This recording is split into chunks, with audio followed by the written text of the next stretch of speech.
Tocando Papo.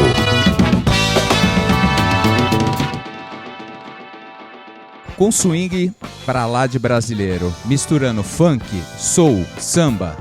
Um álbum que foi sucesso e considerado um dos melhores da década pela revista Rolling Stones.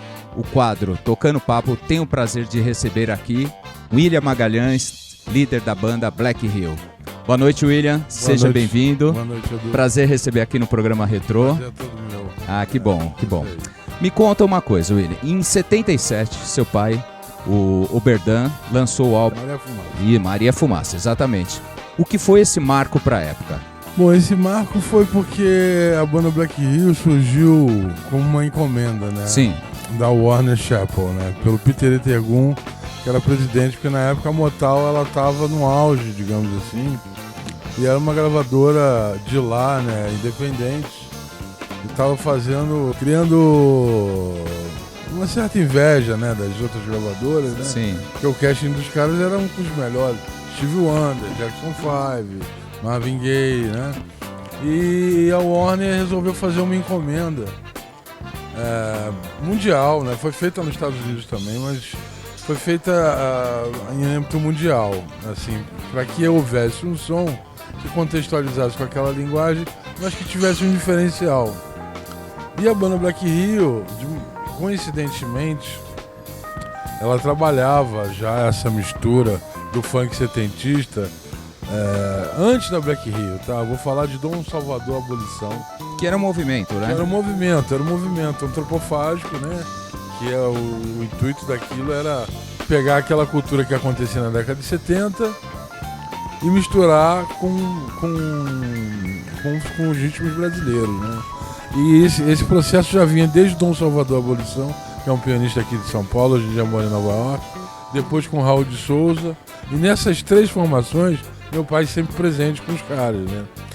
E aí a Black Hill, fundamentalmente, quando veio essa encomenda, meu tio era assistente do André Midani, que foi o presidente da Warner da época, falou, cara, acho que meu irmão tem um som que pode atender essa expectativa dessa encomenda do Peter Etegun.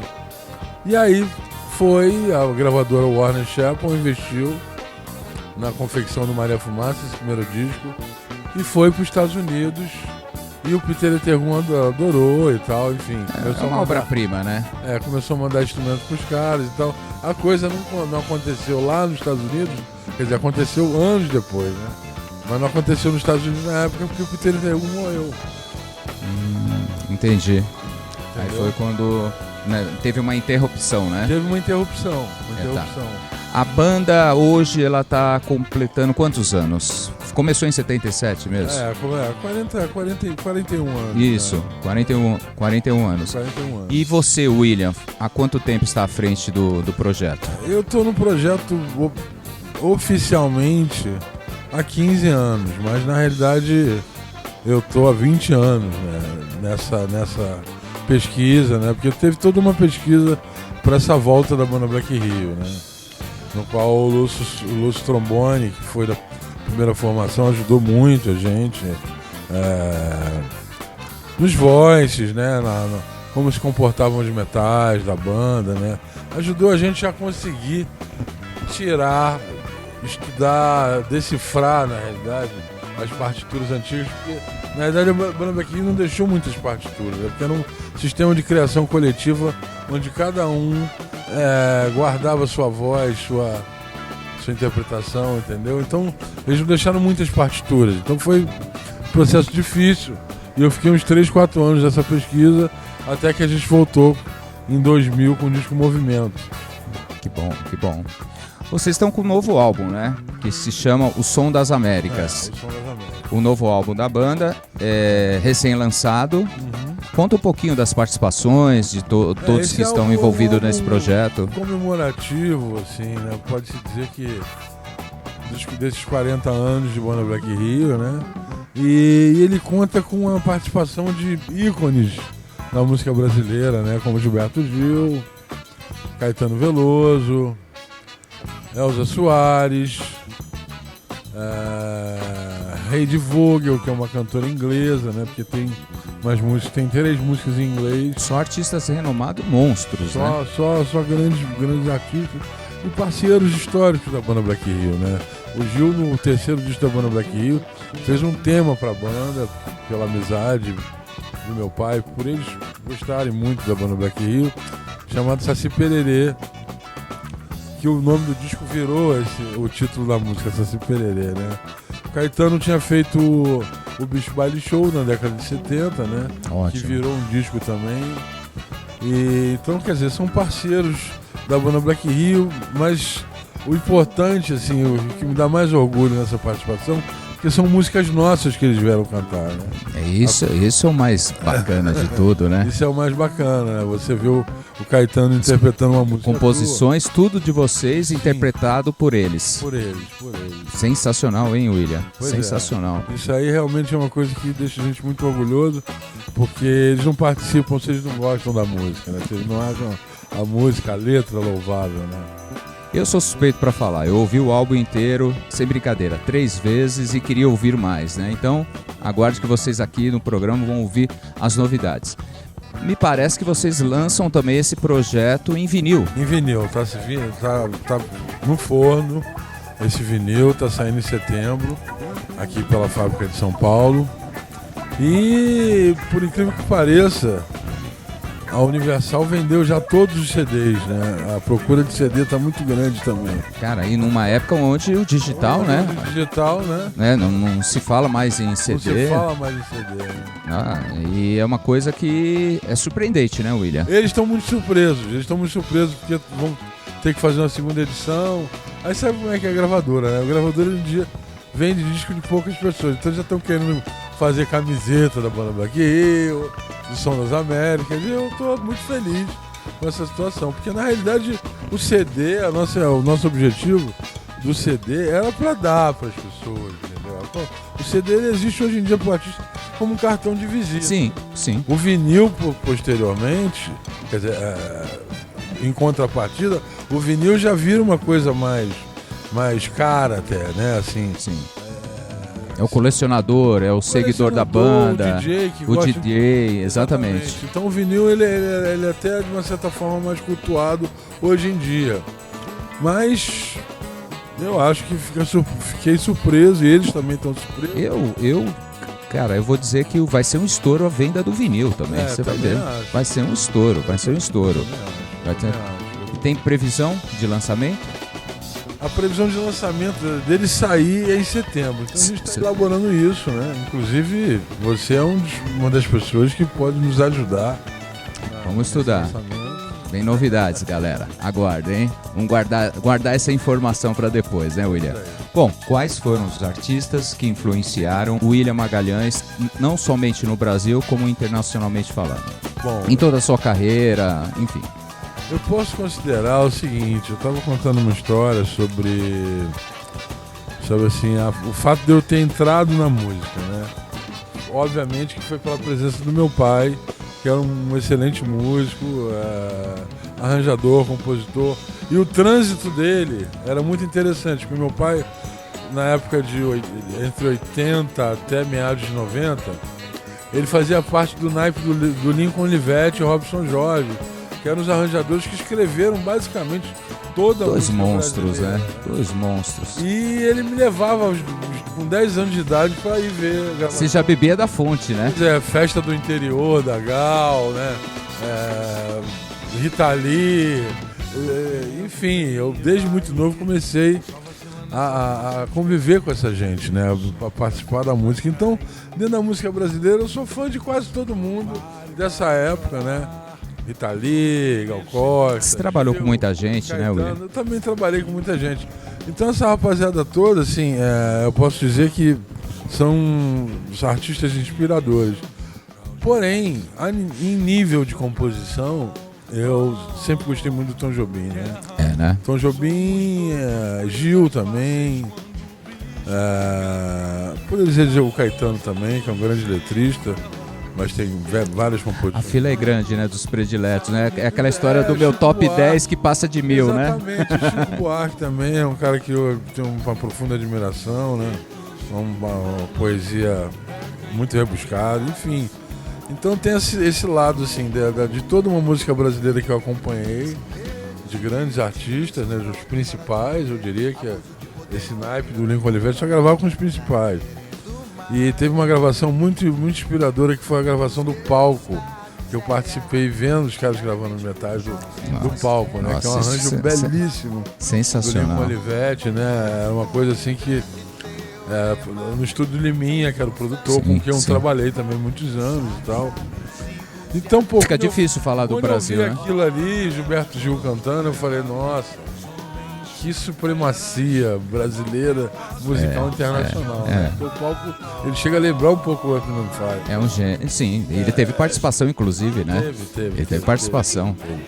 Enfim, então, assim, nesse aspecto, sim. Agora, no aspecto internacional, eu posso dizer que toda a Motown, Marvin Gaye, ali é problema, né? Michael Jackson, né?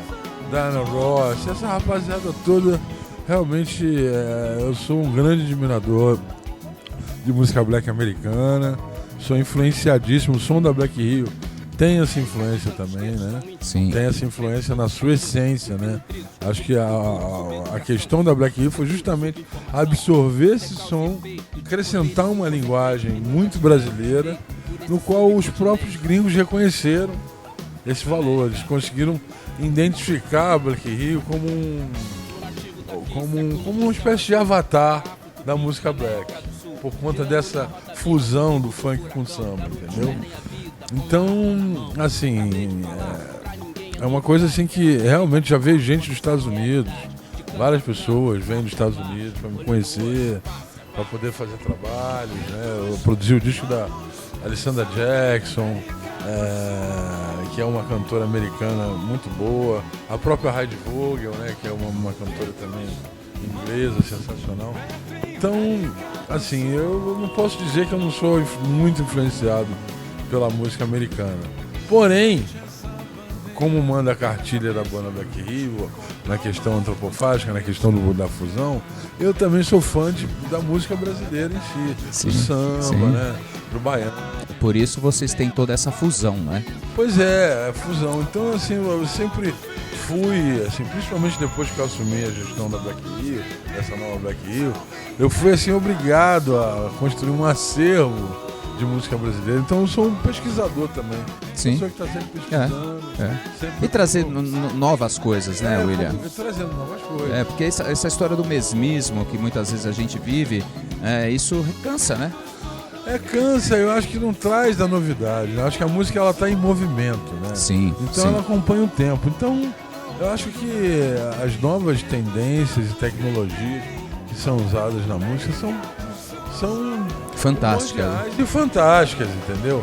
E eu acho que o bacana, assim, na minha visão, é poder conhecer o lado regional para você poder criar essa fusão, né? No caso da Black Rio especificamente, né? A gente se preocupa sempre com essa questão do contemporâneo, né? De estar up to date com a linguagem que se fala aí. E eu vejo que você também é um cara que faz isso. A gente gosta muito de música retrô, porém você está sempre no seu remix dando uma pitada, colocando uma coisa de uma forma mais palatável, uma forma mais acessível a todos. Eu costumo dizer que nós temos que influenciar em cima daquilo que já aconteceu, né? E tendenciar com aquilo de novo que está rolando. Exatamente. Né? Então acho que esse é o ponto de fusão. Eu acho que a nova geração, ela realmente precisa beber dessa fonte, né? Com certeza. Do que aconteceu e do que vem acontecendo. Então são coisas que hoje andam junto, paralelo. Pois é, mas muita gente acha que tem que ser um ou outro. Até porque existe todo esse estigma, né, de músicas mais antigas, elas recebem pseudônimos, né? Não tem nada a ver, é o estilo musical que é o que vale. É o que vale. Se ele é MPB, se ele é funk, se ele é soul, se ele é disco, se ele é o que for, baião, ele tem aquele estilo, né? Exatamente. William, hoje, o que você vem ouvindo na sua casa, no seu carro, enfim, o que você vem ouvindo? Olha, cara, eu ouço muita coisa, mas devido à minha formação pianística e tudo mais, eu ouço muito mais os tecladistas, assim, não só os antigos como Herbie Hancock, e os novos também, né, como Brad Meldau. São os caras que eu mais ouço. Mas na realidade eu ouço muito Spotify, entendeu? De vez em quando, como eu sou produtor também, e às vezes uma pessoa quer essa modernidade e tal. Então, às vezes eu entro no Spotify, vamos lá. Pop 2019, Estados Unidos, Top 5. Isso é. Os caras são um gênio, né? Criaram isso, né? Não é fazer propaganda, gente, mas verdade tem que ser dita, né, William? Então o Spotify, na realidade, é uma fonte de pesquisa muito grande, né? Então estou mais ou menos tentando estar ligado com tudo que está acontecendo em todas as áreas da música. Do jazz, do pop, do funk soul, né? Do underground, enfim. E é isso, assim. E na realidade fica difícil também ao mesmo tempo. Citar, né? Citar especificamente. É difícil citar especificamente, porque é muita gente boa, é muita gente que. Tem. Muitas vezes eu vou ouvir o Spotify para ver o que os caras estão usando de teclados, entendeu? Então, o que eles estão usando de som de bateria e tal, e vejo se eu tenho alguma coisa na minha livraria e tal. Então, assim, é uma pesquisa que busca elementos não só de sucesso, de hit, né? Eu tenho interesse em saber o que os caras estão arranjando, que tipo de... Eu comecei a ter uma influência do Spotify com essa coisa de textura, né? Que é uma coisa que as pessoas estão usando muito hoje, né? Sim, demais. Em vez de fazer um acorde, uma cadência, você criar uma textura. Parece que hoje é o elemento fundamental da música de sucesso, né? Pois é. A textura hoje virou um elemento fundamental. Pois é. Então faço muita pesquisa desse tipo de coisa, às vezes até mais do que o meu gosto pessoal em termos de, assim, do que eu sou desse lado pianístico. Então estou sempre no Spotify pesquisando muita gente. Agora, posso dizer que internacionalmente uma grande influência minha é o Stevie Wonder. E o Michael Jackson no Thriller com Quincy Jones, que pra mim é o maior produtor do mundo. Então é um cara que eu conheço todos os discos, conheço os discos que ele produziu com as pessoas, e eu acho ele um dos maiores produtores do mundo, que é um lado meu que também interessa muito pra mim mesmo, esse tipo de referência, ver um produtor black como o Quincy Jones, né, ser um dos produtores mais premiados da história, né? E dentro do pop. Sim, eu costumo brincar no programa assim, eu sempre falo que o Quincy Jones é o único produtor que você vai ouvir toda a obra dele, com todos os artistas, e não tem semelhança.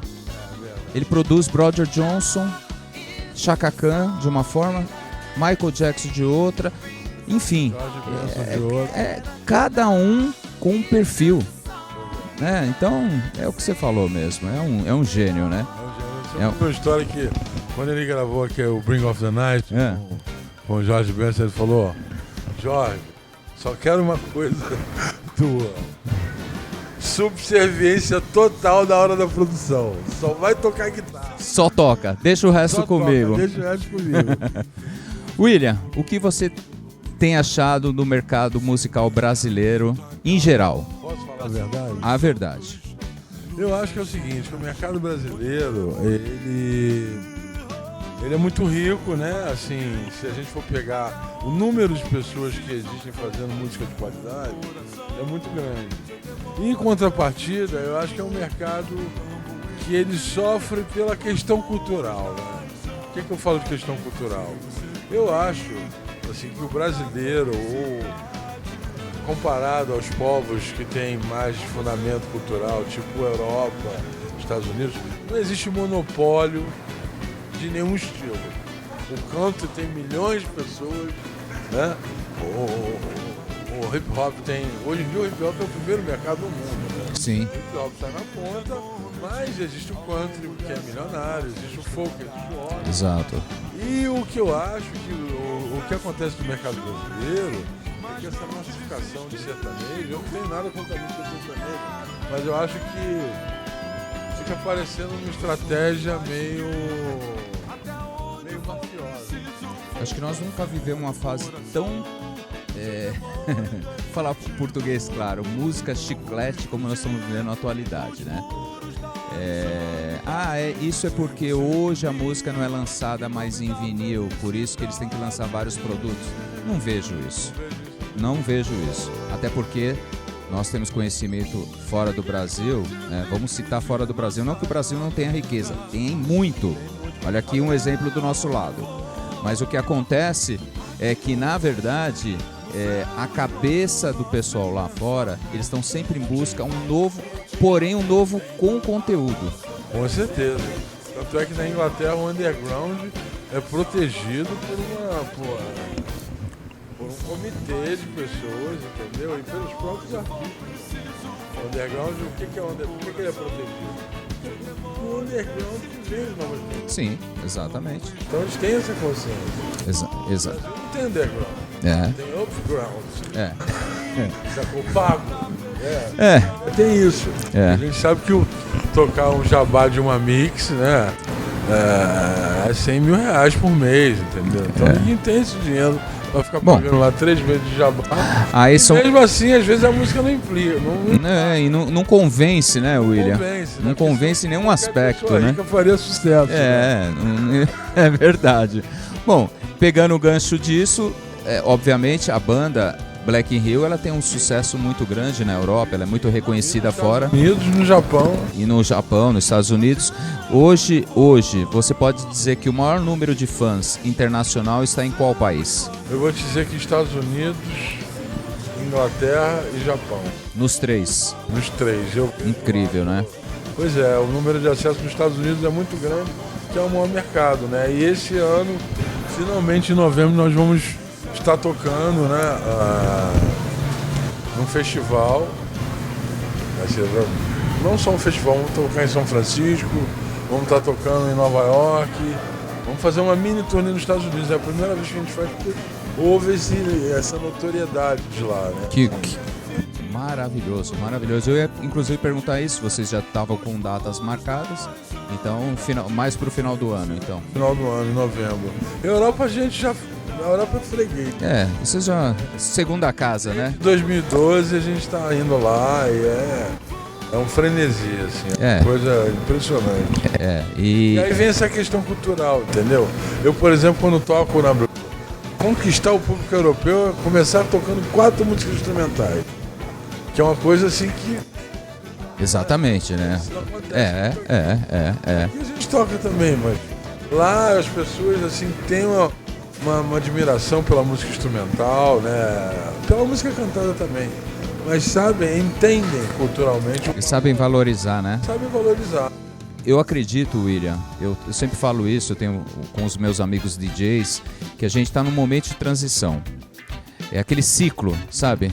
Estamos vivendo o pior momento. Daqui a pouco voltamos ao melhor momento de novo. É bem possível, considerando que a música... Que chegou, onde chegou não tem pior, não tem onde descer mais. Não tem. Então, mas enfim. William, qual a importância do DJ para a banda Black Hill? Olha, eu vou falar uma coisa pra você, eu só vou contar uma história que uma vez eu tava tocando numa night aqui em São Paulo com a banda Black Hill, né? Que era o Gratia Dio, que era um bar que foi formador de opinião. E a gente tinha um público gigante lá. E uma vez chegou um americano de São Francisco e falou: cara, vocês têm que ir para São Francisco. Eu falei: por quê? Todos os DJs tocam banda Black Hill e tem funk samba na noite de São Francisco. Então, quer dizer, na realidade, quem descobriu a banda Black Hill foi o DJ Gales Peterson, inglês, que na época do break. Sim. Uma das músicas da banda Black Hill, que é em inglês, que é o Miss Cheryl, foi tema na Inglaterra. Foi a música tema que estava em todas as rodas de break e, consequentemente, começou a tocar na rádio e ecoou para os Estados Unidos nessa época do break. Então, eu acho que o DJ, hoje em dia, assim, não só o DJ que atua como programador, como mixador, como produtor, mas o DJ, em todos os aspectos, o DJ que cultua, o colecionador, são pessoas que fundamentalmente entendem talvez mais de música do que muitos músicos. Que eles têm um conhecimento de ouvir uma porrada de coisa.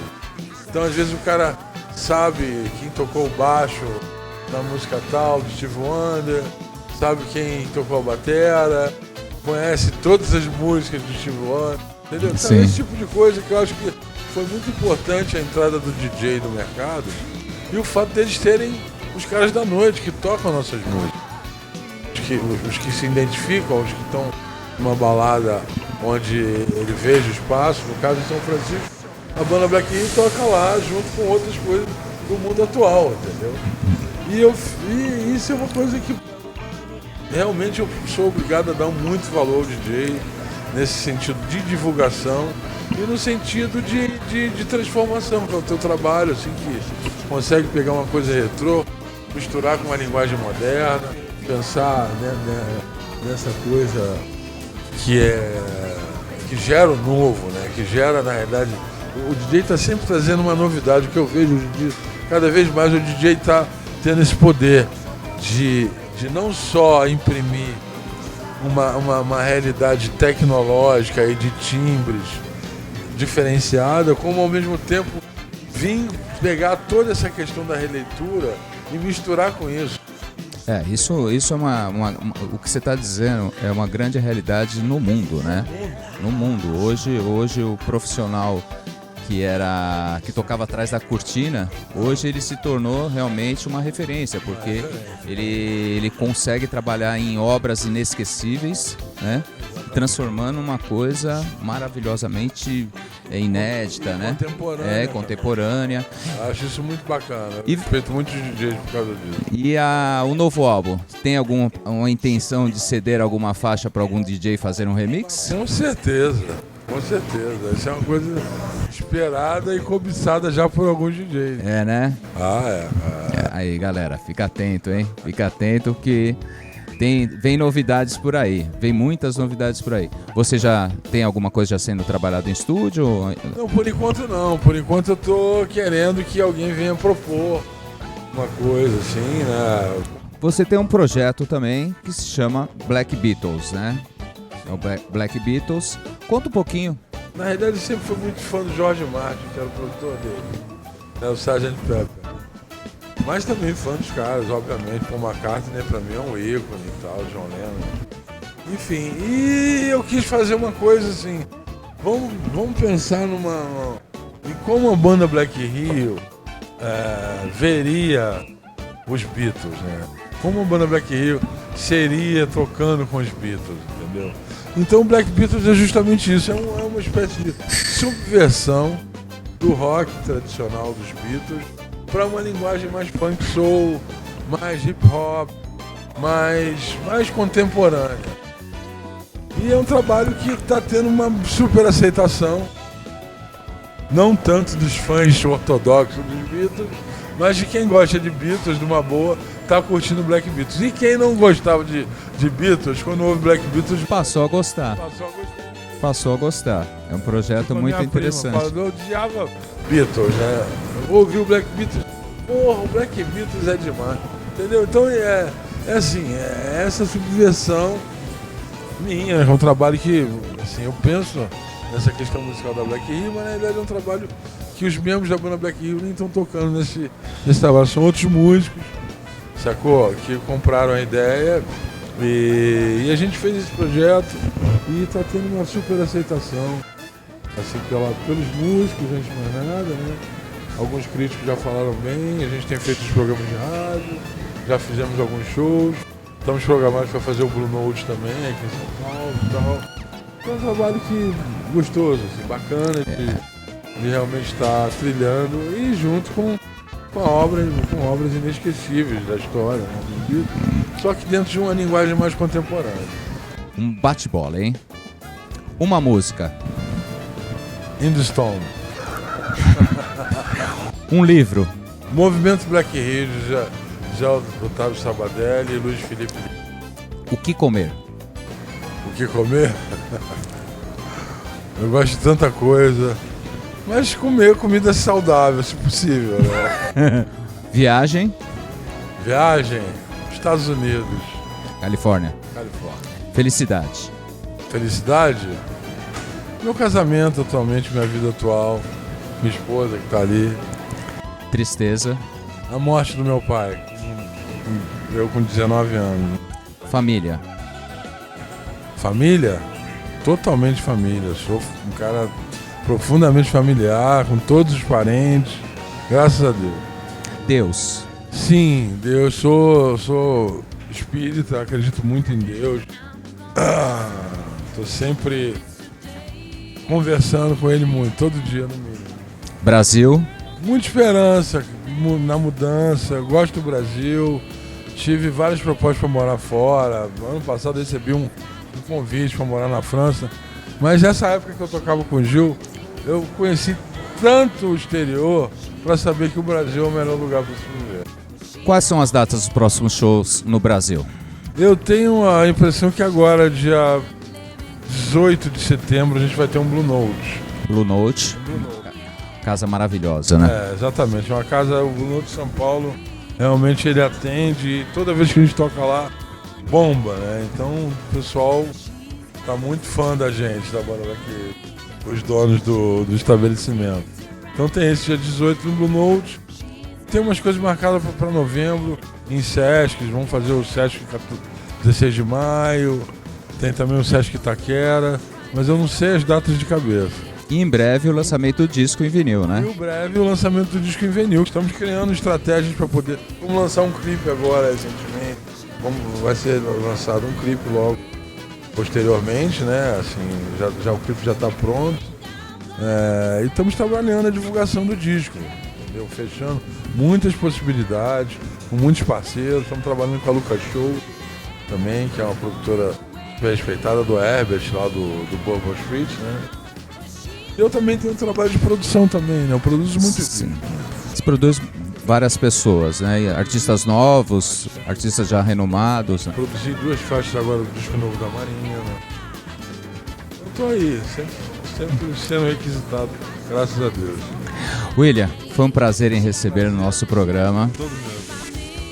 Muitos projetos novos por vir, vamos trabalhar tudo isso que foi falado. O programa está sempre de portas abertas para você. Obrigado. Para você, para a banda, para toda a equipe. Foi um prazer receber, foi muito enriquecedor tudo isso que nós aprendemos aqui com você e ouvimos sobre a banda. Imagina, é um prazer todo meu de sempre estar aí interagindo com os apreciadores de música boa, né? Que é o teu caso. É isso aí, esse foi o quadro Tocando Papo com William Magalhães, da banda Black in Rio.